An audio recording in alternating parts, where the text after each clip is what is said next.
안녕하세요. 하루 5분 독서 생각 글책입니다. 오늘은 지리의 힘 2장 미국 이야기를 들려드릴 건데요. 여러분은 미국이 세계 최강국이 될 수 있었던 이유를 무엇이라고 생각하나요? 오늘 영상을 보고 나면 미국이 지리적 축복과 전략적 영토 구입으로 세계 최강국이 될 수 있음을 알 수 있을 거예요. 지금부터 지리의 힘 2장 미국 편 시작합니다. 첫째도 위치, 둘째도 위치. 미국은 흔치 않은 지리적 위치를 확보한 나라입니다. 먼저 미국을 세 덩어리로 나눠보려고 해요. 첫 번째 지역은 에팔레치아 산맥 방향으로 향하는 동부 연안의 평원지대이고요. 두 번째 지역은 에팔레치아 산맥 서쪽으로 펼쳐져 있는 미시시피강 유역의 대평원입니다. 마지막은 로키 산맥을 넘어가면서 나오는 사막과 산맥, 그리고 좁은 연안 평지인데요. 북쪽의 캐나다, 남쪽의 멕시코는 미국에게 있어 귀한 자산입니다.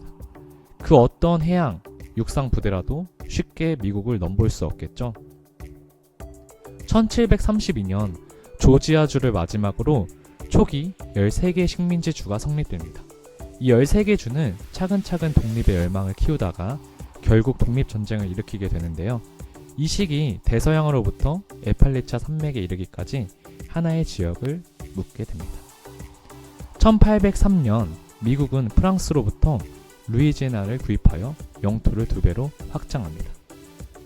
미시시피 강이라는 세계에서 가장 훌륭한 내륙수로 수송권을 확보하게 된 것이 미국으로서는 엄청난 행운이었어요.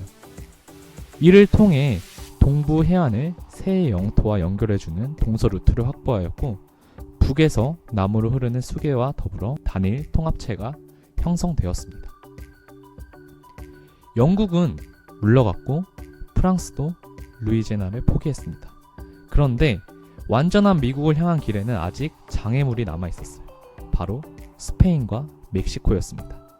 사실 스페인은 이미 전쟁으로 쇠약해진 터라 큰 문제가 되지 않았어요. 스페인으로부터 독립한 멕시코가 문제였죠. 당시 멕시코는 텍사스가 있는 동쪽까지 영향력을 확대해 갔습니다. 미국과 멕시코, 역사는 누구의 손을 들어주었을까요? 미국의 돈과 무기, 사상의 수혜를 받은 텍사스가 독립을 선언하고 1845년 미합중국에 귀속되면서 결국 연합군은 멕시코를 밀어내게 됩니다. 이로써 지금의 미합중국의 모습을 갖추게 되는 것입니다. 사진으로 살펴보면 다음과 같은 흐름을 갖게 돼요. 독립 당시의 영토가 루이지애나를 프랑스로부터 사들이면서 확장이 되고, 플로리다, 텍사스, 캘리포니아를 스페인, 멕시코로부터 넘겨받으면서 지금의 영토를 갖추게 되는 것이죠. 1867년 알래스카를 구입하게 되고, 1869년 대륙횡단 철도를 건설하면서 미국의 몸집은 점점 불어납니다. 그 후는 어떻게 될까요? 이제 미국은 해양대군을 육성하는 데 눈을 돌리게 돼요. 유일하게 현실적인 위협이라면 스페인이었습니다. 미 본토에서 내보내는 것은 설득했지만 쿠바, 푸에르토리코, 현재 도미니카 공화국 일부는 여전히 스페인 밑에 있었거든요. 1898년 미국은 스페인과의 전쟁을 통해 그 위협을 제거합니다. 자, 이제 막강한 해군력을 내세운 미국의 패권 시대가 열리게 됩니다.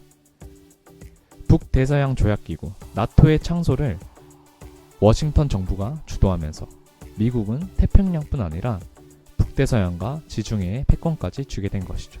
더 나아가 남반구 그리고 한국전쟁 후에는 북쪽으로까지 영향력을 넓혀갑니다. 유럽과 러시아는 과연 미국의 위협이 될 만한가? 책에서는 유럽은 경제 위기로 많이 위축된 상태이고, 러시아 또한 지리적으로 미국에 대항하기 어렵다고 이야기를 합니다. 그렇다면 마지막 남은 중국. 중국은 물론 미국에 견줄 만큼 성장했지만 아직 군사력과 전략적인 측면에서 미국에 수십 년은 뒤처져 있다는 평입니다. 물론 그 간격은 점점 줄어들겠지만 미국의 쇠락이 임박했거나 진행 중이라는 예측이 지난 30년 동안 유행해왔습니다. 그러나 과거도 지금도 예측은 빗나가고 있죠. 이제 미국은 에너지 자급자족마저 이룰 참입니다. 여전히 탁월한 경제 대국으로 남아있으며 젊은 인구들이 가장 모이고 싶은 나라인 미국은 앞으로도 막강한 힘을 발휘할 것으로 보입니다. 자, 오늘 지리의 힘 2장 미국 편은 여기까지고요. 3장 유럽 편도 기대해 주세요. 지금까지 하루 5분 독서 생각글책이었습니다.